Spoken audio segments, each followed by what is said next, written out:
Welcome. Welcome. It is Thursday night. Let's see, for prosperity's sake, what is the date? It's January 12th, 2023. Welcome to the Anyone Can Farm live chat. I'm your host, Mark. And tonight we have a very special guest. Very special guest. You guys have heard me talk about the infamous Captain Spears or Johnny Spears. And here he is. Here he is.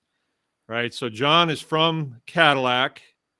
And let me just tell you how I met him. It would have been, I guess, 3 years now. Probably pretty close. He pulled in here with some chickens and needed them processed.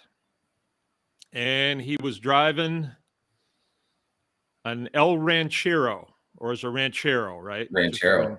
Yeah. And it was probably like a 65 or 67. It was something like that. Yeah. And I thought, oh, this is different.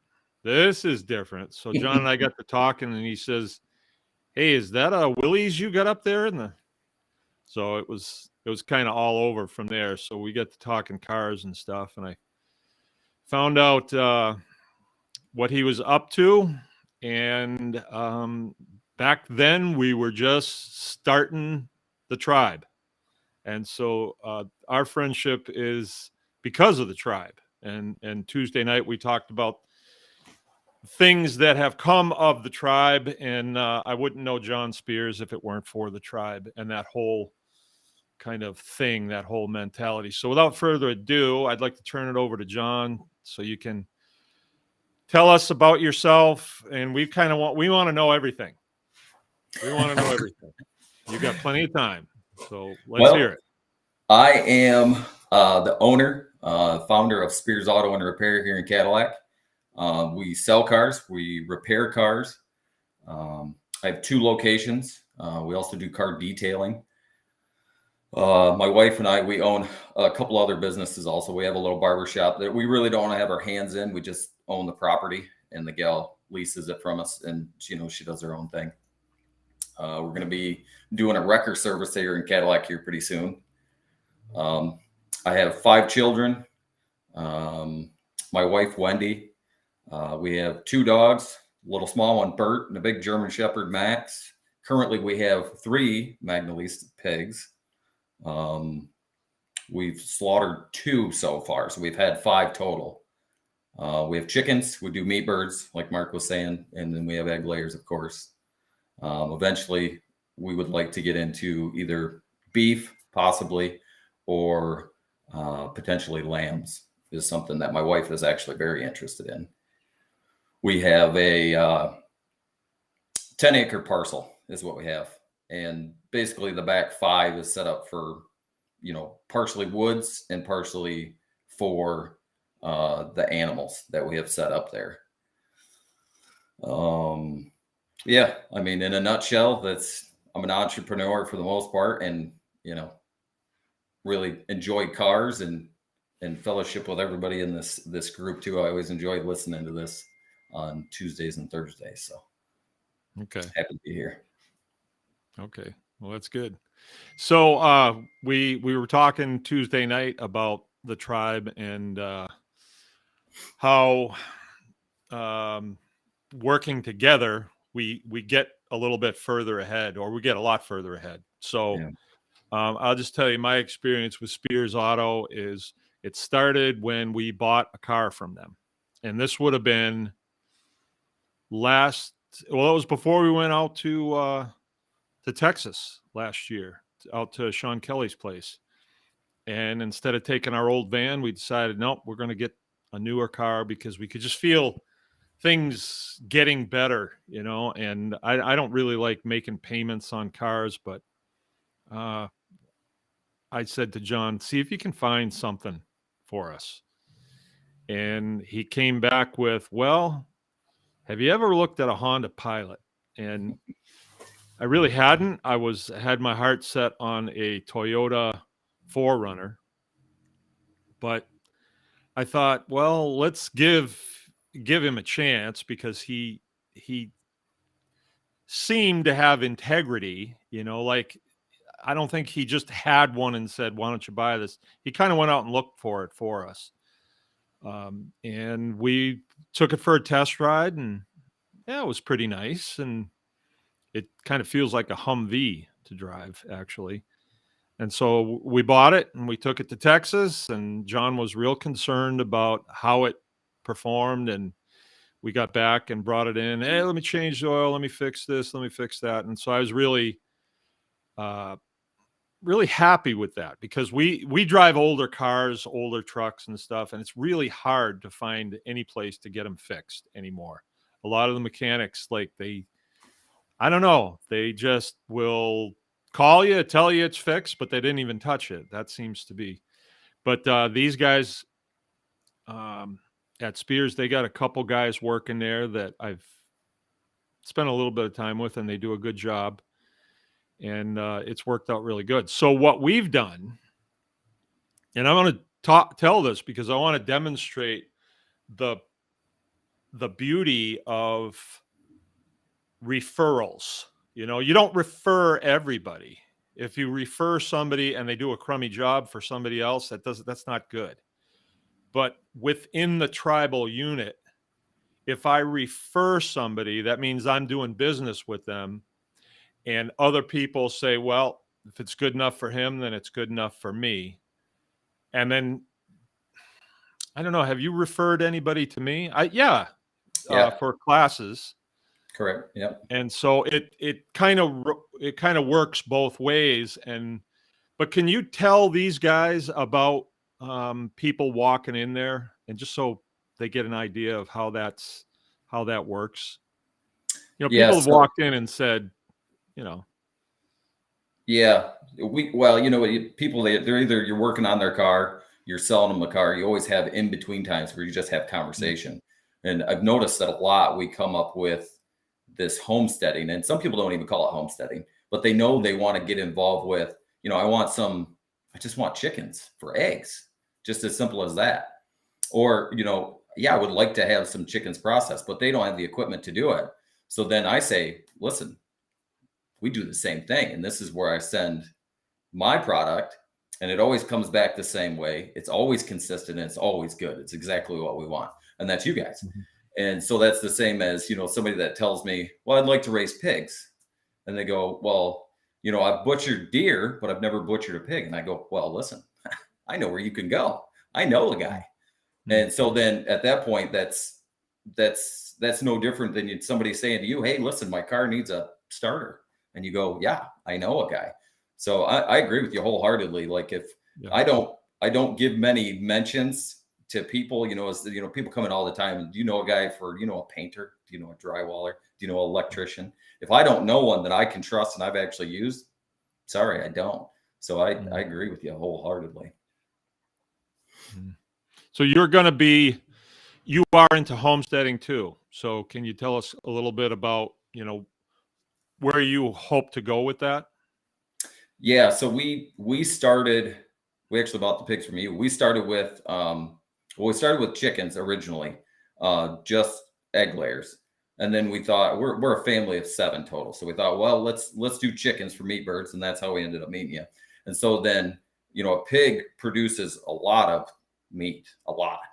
I mean, you can go out in the woods and you shoot a deer and you're only going to get 50, 60 pounds of meat. That's not a lot. That doesn't go very far in my household. Where a pig, I can raise it, and I can raise it on getting bred from here or there on a lower cost, or, they eat scraps. I mean, those pigs will eat virtually anything. And so you can raise this animal for not a lot of money and, reap a lot of meat. So we want to continue to do the pigs. And then Wendy, my wife, she has talked about, she would like to do lambs. And so that interests me also because she wants to do it. And then I would like to do beef. Now I know that with beef, it's a different animal. Pigs, I just have a setup in one of my outbuildings. It's a power winch that I bought from Harbor Freight. It's hooked to a battery. You push the button, the pig goes up, you do what you got to do. I mean, it's very archaic, honestly. And you're not going to do that with a beef cow. So I know I'm going to have to upgrade there with it, whether it's be a tractor or who knows. And that'll be in the future. But that's where we're headed. We want to become even more self-reliant, if nothing else, as far as food goes. So Yeah. So your place is in Cadillac. So you're working between your homestead and Cadillac Main Street in Cadillac. What challenges does that present to you? Um, initially, see, we have an outside wood boiler too, so you're feeding that, but we've got that pretty much down to a science. Twice a day you feed that, but the animals, they're fed twice a day. We have enough older kids too that they help out. So it's really once you kind of get a system in place, it's really not that big a deal. They just kind of become a part of the day. It's no Yeah. different than me writing a bill for you for whatever work we've done. Yeah. So it's the biggest thing is getting a system in place.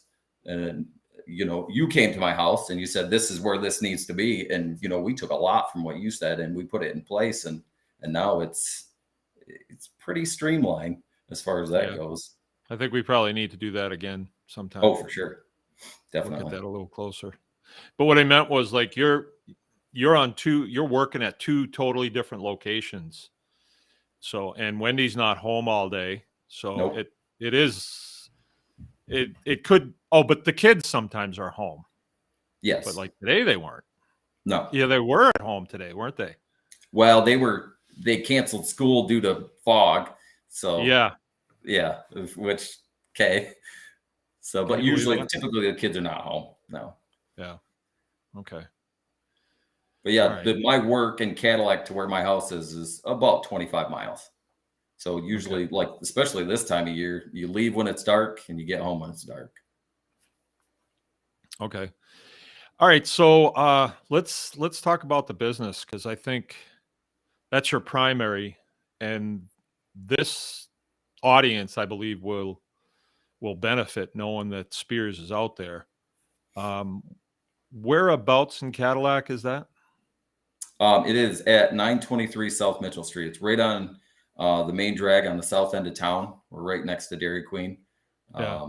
Pretty easy to find. My other location is on the north end of town. Not as easy to find, but it's down by Wendy's. It's pretty easy to find also. But most of the work that is done is done through this main shop. Okay. And so you've got, I've been there. There's 3 bays, 3 lifts.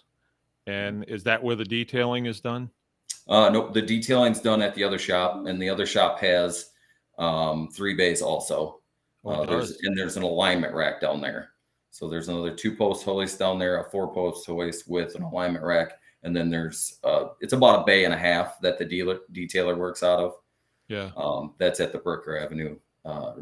Bell Avenue shop. But yeah, this shop down here we actually have 2 buildings at the Mitchell Street. The main shop is what I would consider it. So we have the repair shop, which, like you said, has 3 bays and an office. And then I also have another building that is my sales building that we do, we store all of our paperwork. We do most of our car sales out of also. Okay. So, yeah. And so your operation isn't just like a car lot or a maintenance. It's kind of both. So you go to auctions and buy cars.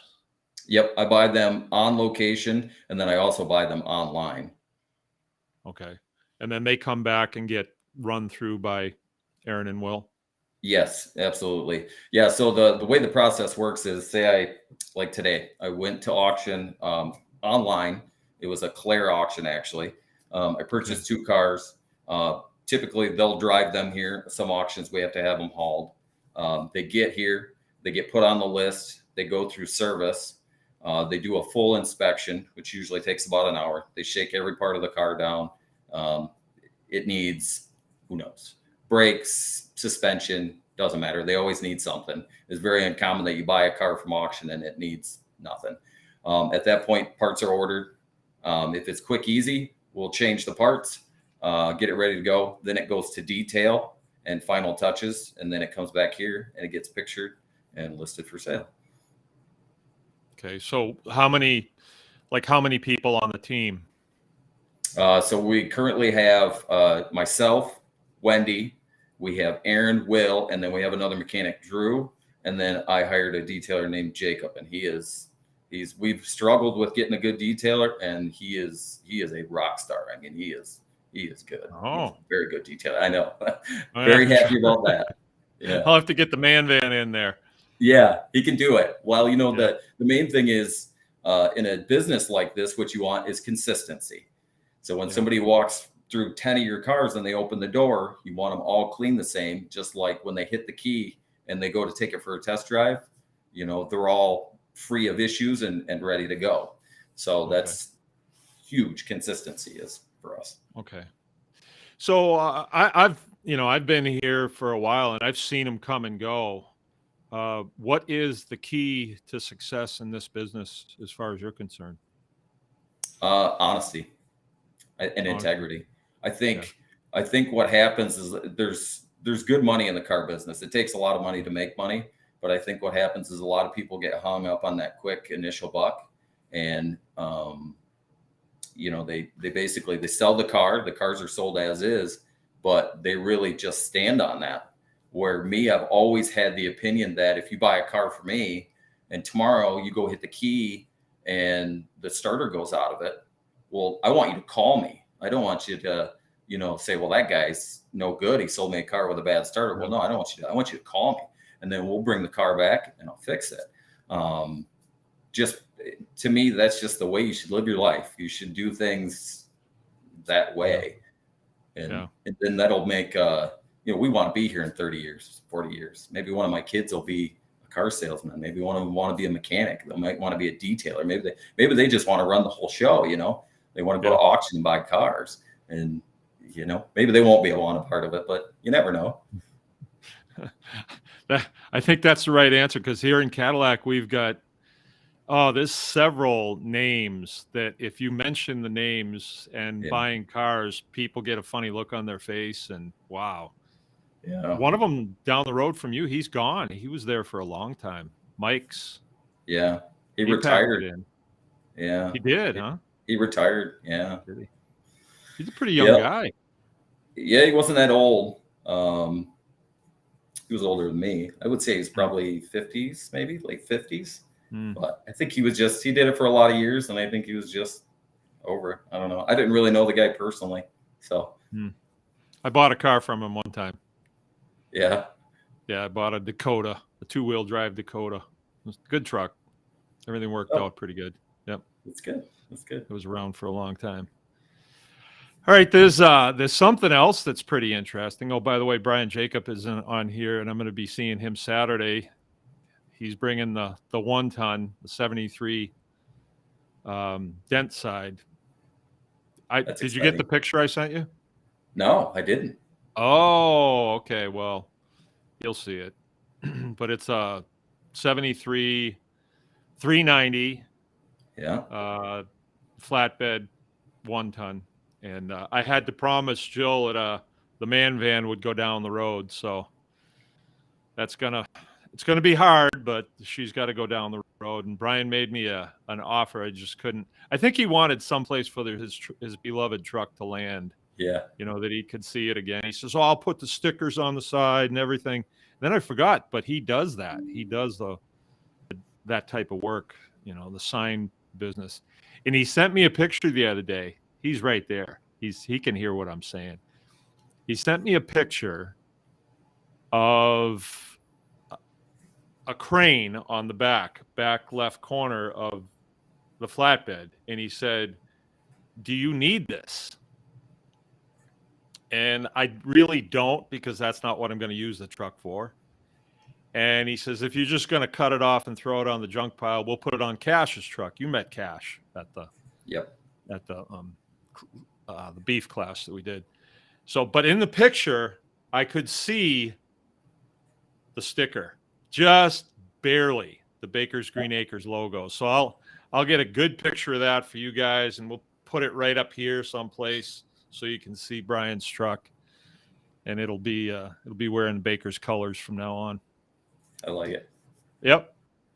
And John's got my 74 up there at the maintenance yard, which Parker cut me out a new bed, and it's ready for me to pick up. So good. We'll just be using the F-250 as just plow and general utility around the farm. Yeah. Man's got to have a 4-wheel drive, right? Absolutely. Yeah. Absolutely. Got to be able to plow. Yeah. Well, not this year. Not, yeah. It was like 35 today. Yeah, I don't know what's going on. I was like, well, we're going to get a lot of snow. I want to buy a bunch of plow trucks. Now I have plow trucks. All right. So there's another interesting aspect of this this friendship that I think people will get a kick out of, because I do. I get a kind of a warm feeling, and I got to see the kids today. But maybe you could, in your words, explain what happened there. So, well, it was your idea first, I believe. And then, of course, Maybe. Yeah, I think it was. So you process chickens. So my kids during the summer, you know, they're 12 to 16, the older three. So they're fully capable of doing that. And so, of course, I'm sure that I think it was you that mentioned it. Anyways, so we sent them over to Baker's to process some chickens. That was an interesting ride that morning because I didn't tell them what was going on until we get them in the car. And then, so my oldest, Mackenzie, she's 16, and she was unimpressed. Yeah. And so we drop them off. And I'm like, well, good luck, Godspeed. And so, of course, you know, by the end of the day, she's fallen right in line and, you know, has lost this, you know, attitude of, well, I don't do this. Yeah. And so the kids spent last summer, I mean, they were over there often doing chickens. And it's funny now because not that long ago, we pulled the chicken out of the freezer. And so, you know, you take the chicken and you spatchcock it or whatever, because Wendy wanted it a certain way. And I'm absolutely just mutilating it. And Mackenzie goes, just get out of the way, Dad, and let me do it. And she just, with finesse, was able to cut that chicken up. And I'm going, okay, this is good. And so after that, we came to the last class that we did there. Beef. And I brought beef. Yeah, and that was good with Mackenzie. And you know, and it's as a 16-year-old, you know, it was just a good bonding experience for her and I also. So yeah, I mean, if people could see her, you know, she's in that age where she's in high school, wants to be sophisticated and cool, and yeah, when she got here that first day, she was not impressed. Big long face on her. Did not want to be here, but she had to be. And I don't think it was maybe a couple hours that I went into the shop, into the place where I don't work, where she was working. And she just had a big grin on her face, just yucking it up with Rachel. And then it seems like they voluntarily came. I don't think there was any duress at all after that first time. No. Yep. They fell right in line. Lunch and stuff and have a lot of fun. Yeah, it was a good time. Yeah, they fell right into the clan. They did. They just blended right in. And I kind of knew that they were going to, because, you know, it's core values. You know, I think your kids are probably taught a lot of the same core values that I teach my kids. So, you know, you put them all together and they just kind of intermingle well, and it went well. Yeah. Yeah, it was a good experience. The other thing I was thinking too is, so the one time that Wendy and I came over there and did chickens, I ended up having to leave because that, you know, that the little electric car that I had, I went and did that interview. Oh, yeah, that's right. Yeah. But Wendy, I mean, she was a trooper through the whole deal. She stayed the whole day. She did a really good job. So it's you wouldn't think that would be like a social thing. Hey, come on over, we'll butcher chickens. But I think it's a primal thing that we need to survive, and it's just it seems like a really nice, safe space to be. It might be a little gross at first, but then after a while, it just seems like this is good for my survival. It helps you to live. Yeah. It's good knowledge to have. I would suggest anybody that even if you're not gonna raise and process chickens, I mean, it's something that you should come just to experience it. whether you just do chickens or you come to learn, just to see how the process works, because it's knowledge, and it's knowledge that I feel like has been lost generationally, where people have just, they're so dependent on the stores. What do I need? Why do I need to raise and butcher a chicken? Why do I need to raise and butcher a pig? I can just go down to Walmart and buy my meat. Well, Yeah. you ever get in a position where that's not the case? Well, then what? So to me, it's Okay, I like to ask this question. Okay, so how old are you now? 36. 36. So why do you feel as though, you can't just be like everybody else? Because it's not every 36-year-old we come across that's thinking, well, I need to be able to take care of these things and do things for myself. Why are you here? And at what point, what was the threshold that pushed you over? We really started seeing a tone change in the market after the COVID, where you go in the store and the shelves are kind of bare, and, like certain things that you shouldn't not be able to get are just gone. So, that kind of set off a lot of flags in my head. And then, I come from a family of 8, and my dad and my mother had my brother and I really late in life. So my dad, he passed last year and he was 84. So, he grew up in West Virginia in a holler. So, I mean, they grew up with nothing. I mean, there was barely any cars, and, nobody owned a car, so if you needed a doctor, it was hours away. So they took, they grew food, they hunted, they, raised animals, whatever. So to me, knowing that knowledge that he had, and, the tribulations that he went through, in my mind, when that red flag sets off, I go, okay, what do I need to do to get myself in a position that if things are difficult, I'm already set up? If 70% of America is going, well, I went to Myers today and I couldn't buy a can of Spam. Well, then I'm going, I don't need that can of Spam, because I've got 3 pigs out back plus some chickens, and, we're in a garden full of food. So we're more self-reliant. So to me, it became, especially in this industry, which is kind of odd, but we noticed it with the cars and the market and how they were going. And we noticed that people started to like rein it in. People at one point, they were like, oh, I'm going to go buy that brand new truck. Well, we really noticed that people, they bring you a car and you go, this is what the bill is going to be. And it seems like it's an older car, like they wouldn't fix it. And they're fixing it because they're not wanting to spend that money to go in debt. They're wanting to keep what they have and keep it going. So that, in a combination of a few other things, we just, in my mind, I was like, all right, we have to do something. So that way we can be self-reliant. Mm-hmm. I'm not sure if I've ever told you this, but I was in the Philippines for quite a while, and they're still driving Jeeps that were left over there during World War II. Yeah. Yep. And it's not that they were super dependable. They just fix them. They fix them because that's all they have.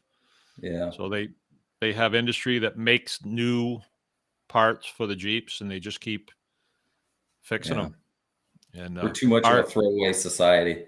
Too much. Yeah, we have become a throwaway society. I know when Keith was buying those Chevy Cruises, he probably bought like 10 of them. Once the dashboard was out of it, boy, I wouldn't want to get in a crash in that thing. Just, there's nothing there in front of them. I agree.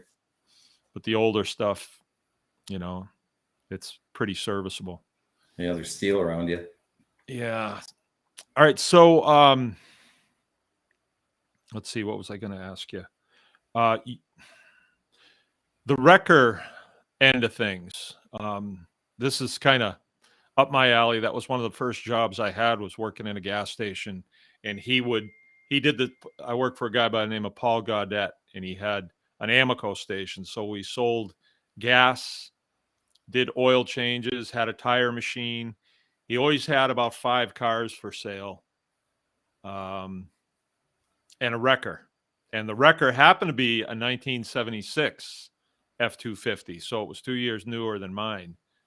And I used to sit in that thing at night and just think, oh man, I would love to have a truck like this. So that was Yeah. fairly new then, right? That was 77. So yeah, it was a pretty new truck. Yeah. The wrecker thing, how does that fit into the operation?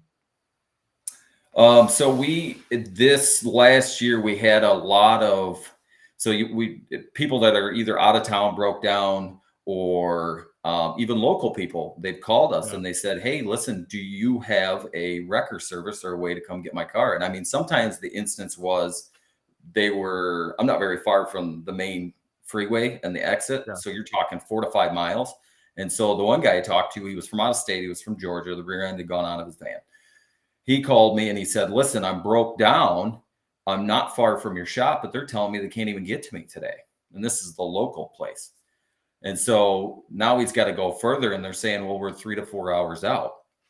So with having a wrecker, it'll bring business to us, for one, because basically you're in the phone book, so people are going to pick up the phone and they're going to call the first place and they're going to say, "Yeah, we can't get you." So then they're going to call us and they're going to say, and we're going to say, "Yep, we're on the way." And so then to somebody that's from out of town, or somebody that's even in town that doesn't have a mechanic currently, well, where would you take it? Well, come with us. Yeah. So it becomes more of a full service facility. So now we can sell you a car, we can fix your car, we can pick up your car, and then eventually, years down the road, I would like to have a body shop if we can get the correct people in play. And then you hit a deer, no problem. We'll come pick it up, we'll fix the car, and you'll be on your way. Yeah. So I feel like sometimes I get a feeling deep down in my gut, and I just know it's right.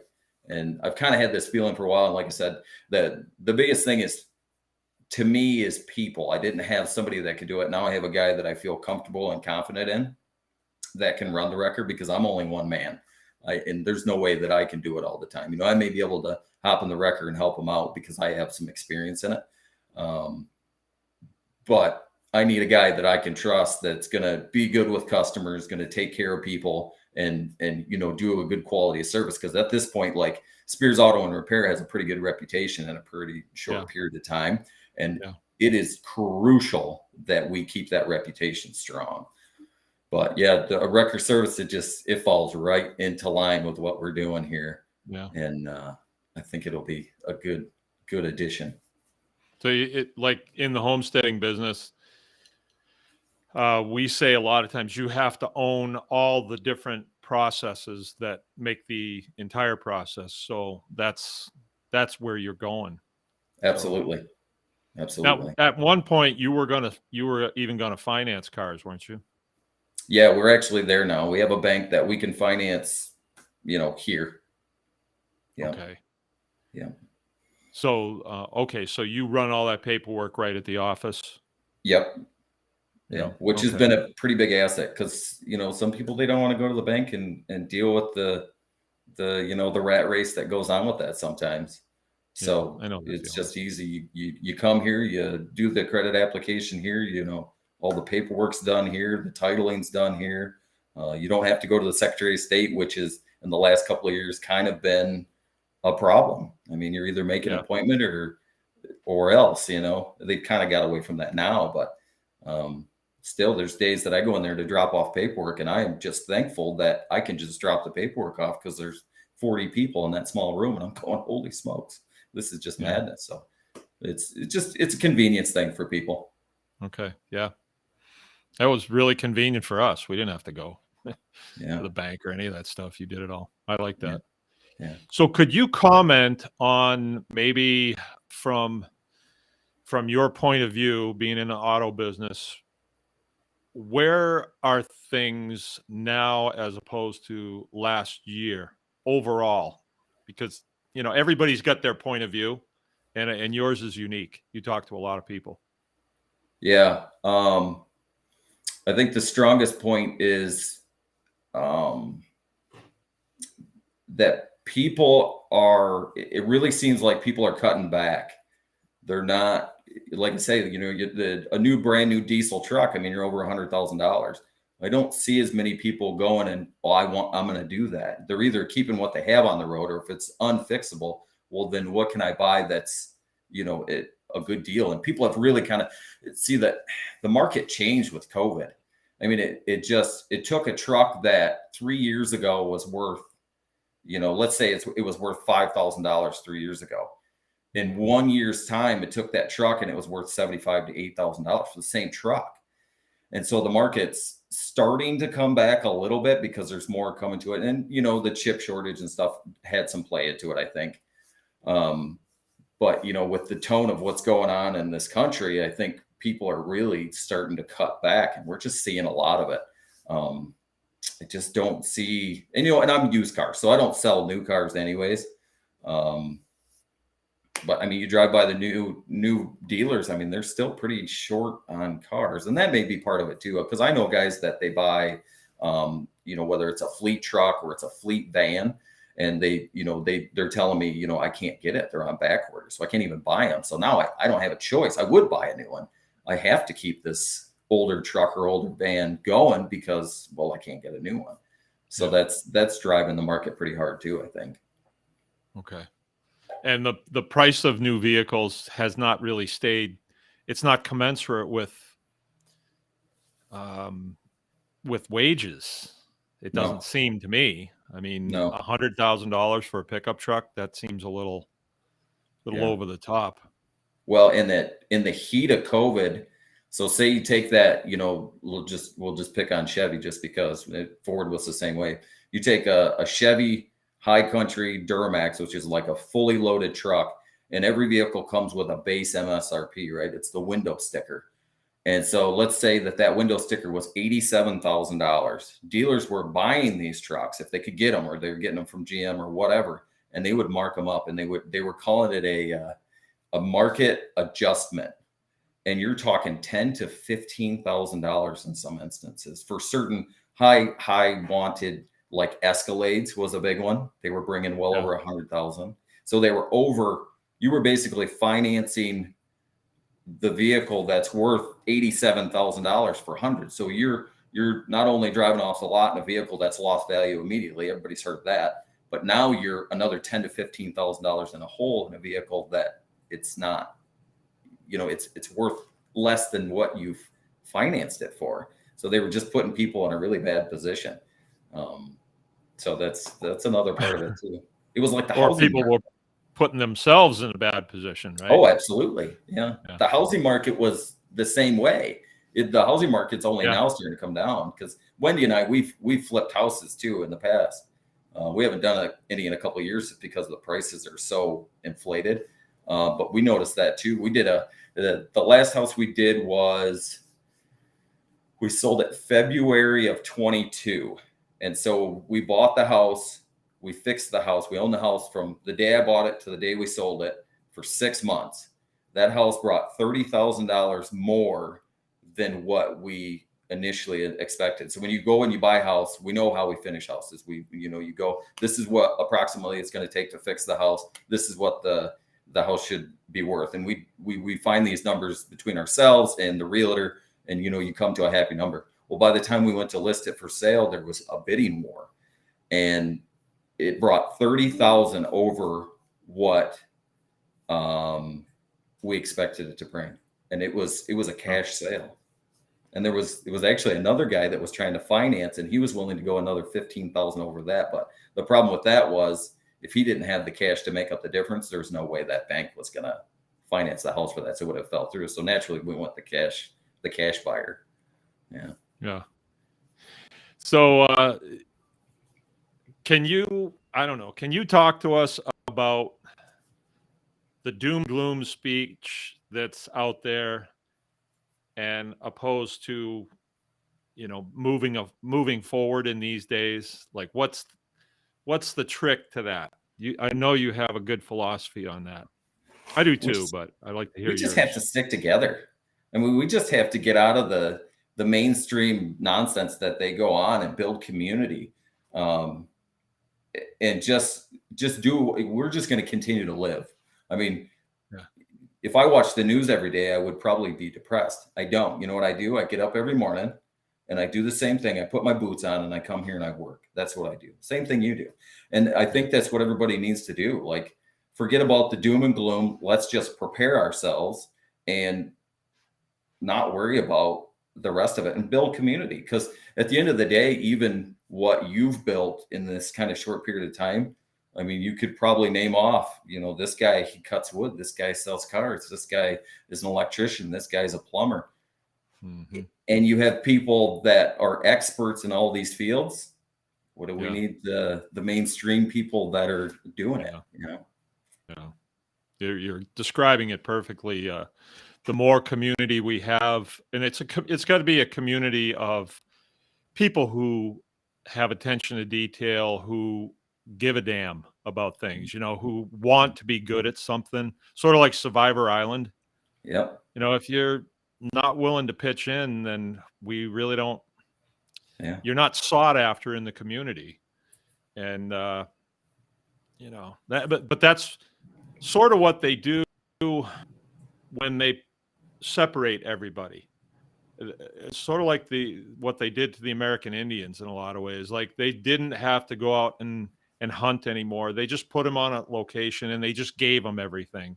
And so they wound up becoming soft and unhealthy and no integrity, and it hurt the culture.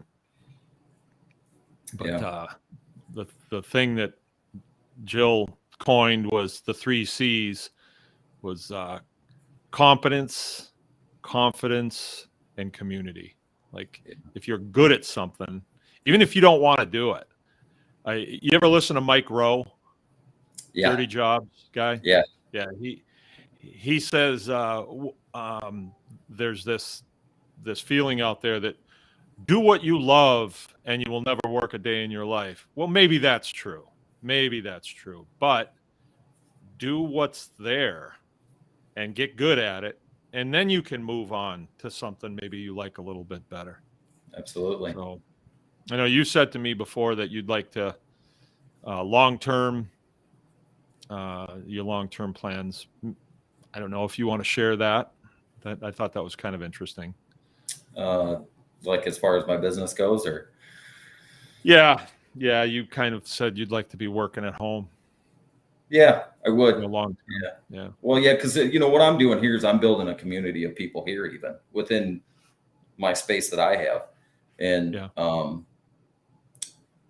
we're taking people that are very knowledgeable and they're good at what they do, and we're putting them in positions that's going to only make them stronger. And then at some point we'll get, another person, or maybe somebody within will move into another position.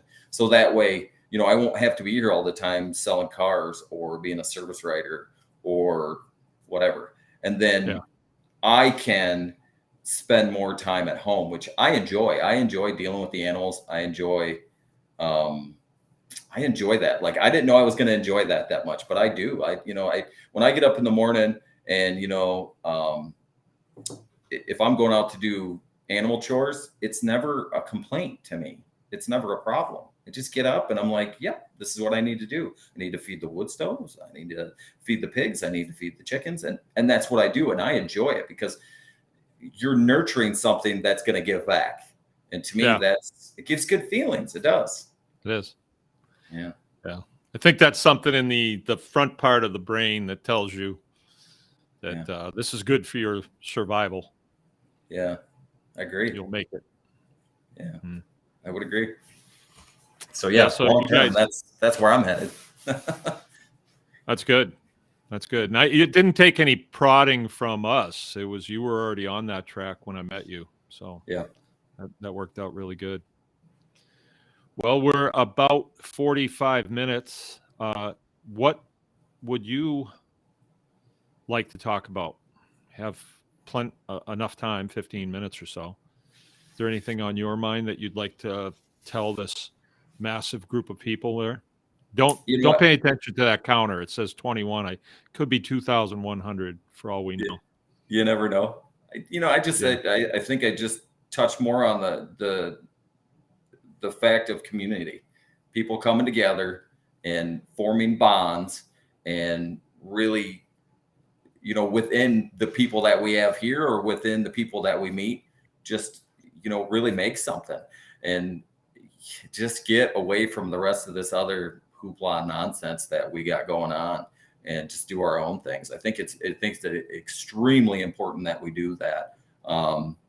It's important for the kids that we're raising, and you get a lot of, like I mentioned, like we're like-minded, and so we raise our kids a certain way, and I think that's important too, because I think a lot of good core values are being lost with kids, and it's really being, like, you can see it. I think it's just blatant. I mean, you go out into the world and you see things happening, and you're just like, whoa, wait a minute, like, why is this happening? Well, where does it start? My dad told me something years ago, and it always stuck with me. He said, when you're raising a child, think of them as a tree. When you first plant that, move it. It's very pliable. You can make that tree, do whatever you want. If you don't form that tree the way you want, when that tree becomes full grown, that's it. You're not changing that now. There's just no, it is what it is. And that really stuck with me and hit close to home. So, when it comes to the next generation, like our kids, I think it's extremely important that we continue to teach good core values and teach them community, and teach them that there's, you can want to be a doctor or a nurse or whatever, but that doesn't mean you shouldn't know how to spatchcock a chicken, or, be able to process a chicken or a pig for that matter. I think these are all good core values that we've lost out on as generationally, that we really need to get back. And I think a lot of people are thinking the same thing that I'm saying.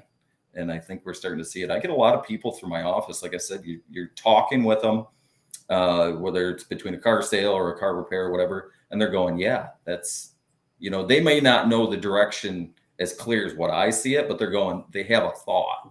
And so then at that point, I can speak with them, and I can kind of give them my experience with it. And then, if they take that and they run with it, then, that's good to me. I think I'm doing a good thing. So that makes me feel good. But yeah, I think to me, that's really important. And I get a really good sense of that from this community that you guys have built. So we really enjoy coming over to you guys' house, and I know the kids do too. They enjoy it. Yeah, we have a good time. Yeah. They were over today getting bread. Yeah. I sent them over there. They no complaints either, by the way, when I sent them over there. Yeah, none on my end either, because then Frank said, hey, can I go out and help the Spears kids put bread in the truck? I said, yeah, go ahead. Go ahead. Yeah. Not too often a kid asks to go help somebody else. Yeah. That's a good thing. I tell you what, I'm proud of you, John. You've got a great attitude, and you got a real head start on your peers at age 36. I appreciate that. I wished I'd had my head on straight when I was that age. Took me about another 10 years to figure it out after that. Yeah. So, any parting thoughts here? I'm going to let you go, and then we'll talk about you behind your back. No, I think that's about it. Appreciate you having me on. Yeah, well, about time. It was a real easy decision today. Yeah, exactly. All right. Well, that worked good. So without further ado, I'm just going to break you loose, and then we will continue on with the show for about another 15 minutes. All right. Sounds good. Talk to you soon. Yep. Bye. All right. Well, that was it. That was the infamous Johnny Spears. I call him Captain Spears. Reminds me of the guy in the movie Band of Brothers. There was a Captain Spears in that movie that John kind of reminds me of. Very interesting. I'm at a place now where I can see the big picture and see how people fit in. So it may sound a little strange, but when you meet people, you're kind of sizing them up like, I wonder if this guy could be part of the tribe, because we need somebody to fix cars. Or, and it might sound a little, I don't know, shallow or whatever, but really that's where we're at. We're all trying to survive in this society that we're in. And if we somewhat break away from the machine and create our own independent communities, it gives us a lot of freedom. And then we don't feel the pressure as much as we would if we're totally dependent on the system. And at this point, we have, I guess, in my immediate circle, which John lives close by me. We've got cars nailed down. We've got food. We've got butchering. We've got construction. Well, by the way, I'll do it now, but I'm going to do it at another time too. This show is brought to you by the Homestead Handyman, right? The Homestead Handyman. So this is a friend of mine, Matt Kolvac, that's been working here for about 3-4 weeks. Well, about a month. He's been working, intermittently, because we aren't able to keep him busy 40 hours a week. I would like to, because he's real good at that. But I'm finding that there are individuals like John that are not very likely to say to me, "Oh no, we don't do windows," or "We don't do this. We don't do that." He's going to figure out a way to accommodate us. I mean, to a fault, we'll get it done. Don't worry, we'll get it done. And that attitude it's a tribal thing, because he wants the referrals. He wants me to tell people, "Hey, take your car to this guy." And I want to be able to do that. Plus, I got to get my cars fixed. Same with Matt. He's an excellent carpenter, engineer, craftsman. So it's almost like it's a burden on me to make sure that people are using him, so he doesn't go to work for somebody, swinging a hammer for $20 an hour building pole barns, because we need a guy like that in the tribe. We need him. And I'm hoping that as time goes on, he's like, "Nah, I'd rather work out here, work for myself, because I want to be part of the tribe. I don't want to just get locked into a 9 to 5. And then you're just playing the wages game. It's 4:30, time to go home. Let's get out of here." Okay, well, I hope this brings a piece of the puzzle in, because it's becoming really clear to me now. Really clear to me. I mean, so clear that I am willing to take risks. And why shouldn't I? I mean, I'm 62 years old. Why shouldn't I take some risks? There was a lot of reasons why in the past we wouldn't, say, build a restaurant on our farm. We just wouldn't do that, because, "Oh, gee, I don't even know the hoops I'd have to jump through to have a restaurant on my farm." Well, the reality is there is no hoops, because it's private property. And if you want to have a dining room on your farm, that's your business. You don't have to jump through any hoops.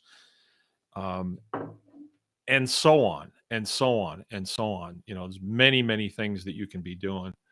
John happens to be running a auto lot in town, but he's got the homestead 20 miles away, 25 miles away. And Matt's doing the same thing. He's got his contracting business, so I told Matt I would have him be the sponsor of tonight's show. So there it is. I'll do it again, though, Matt, at the beginning of a show. Don't you worry. Let's see. Yeah. All right. The other night when I started talking about all the people that the tribe has brought my way, that train of thought continued the next day. So it would have been all day yesterday. And it's like a spider web of people, and they're all connected through this. They all have something in common, and it's like a can-do attitude, or they want to have a can-do attitude. I think that's it. Conversely, there's not too many people in the tribe that are just sitting on their keister and waiting for whatever, Um, we're saying, well, no, we'll handle this. We got this. We've got it. And when you have that attitude that we'll take care of this, then it drives you to figure out answers on how we're going to do this, how we're going to do that. And just really exciting. And I don't think we would have gotten here if it weren't for the adverse conditions that maybe the Wu flu brought us. Whether it was real or not going to discuss that, but it definitely brought hardship into people's lives that a lot of people have said, well, then we're going to do for ourselves. And that is what America was built on. If you look at our Constitution, it gives you the ability, the right to do for yourself very well.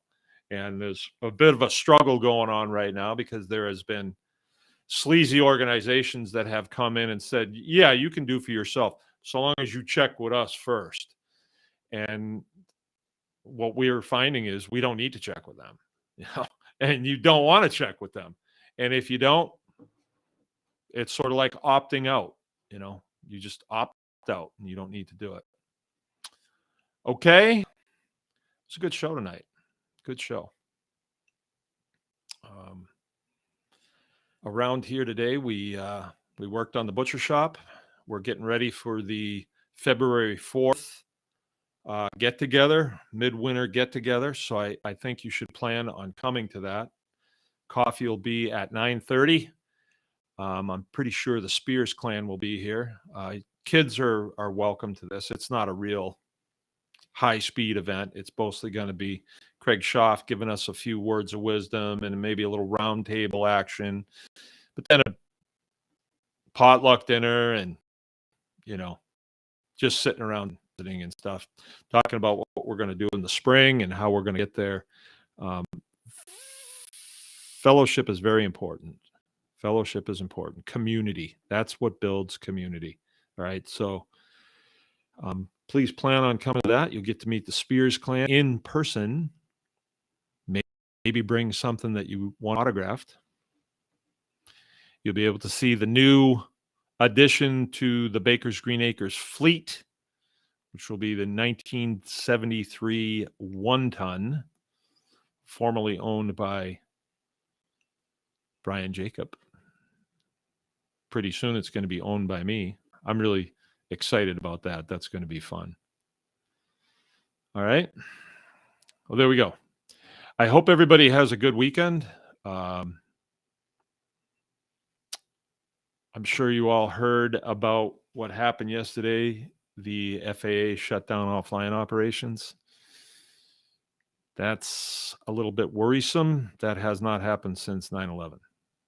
That's a big deal. That's a big, hairy deal.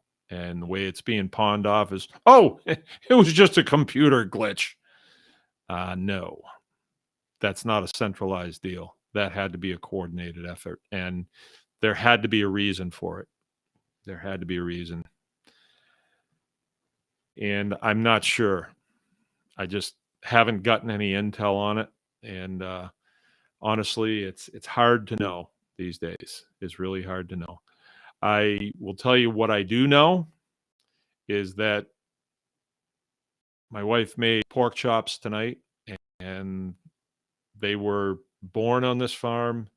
They were grown on this farm. We fed them out, and then they were slaughtered here. And I know that we had a good meal tonight because of our efforts. So that's one thing that we can focus on, is what we're doing on our homesteads. We can focus on that, because trying to focus on, this guy's telling the truth, this guy's lying, it's kind of a waste of time. It's time to realize that there's evil in this world like you cannot believe. Most of leadership is psychopathic, and they enjoy pain, seeing other people in pain. And all you can do is separate from it and do your own thing the best you can. Just do the best you can. And that's what needs to happen. I mean, rooting for the good guy, you might be rooting for the wrong side. Not that it has anything to do with who's going to really take over. I don't think, stepping back from this, it was kind of fun to have President Trump as the president. It was just because he drove the libs crazy, and it was nice to see them squirm for a change. But I'm not sure that he's the good guy anymore. I'm just not sure. And I should be, right? He says the right things, but he's the one that came out with the you know what that everybody's having problems with now. That thing that you can't say anything about when you're broadcasting on YouTube. Yeah, that thing. So I just don't know. I just don't know. And but I do know that I can create pork chops. I do know that my garden will grow in the spring if everything holds together in the things that matter to that they don't seem to have control over. All right. But when we start playing their game and watching their every move, then it does take control of us. So it's my words of wisdom for tonight. Let's build community. Remember, evil is weak. Continue to build. Smart from Baker's Green Acres. Remember, anyone can farm. You all have a nice weekend.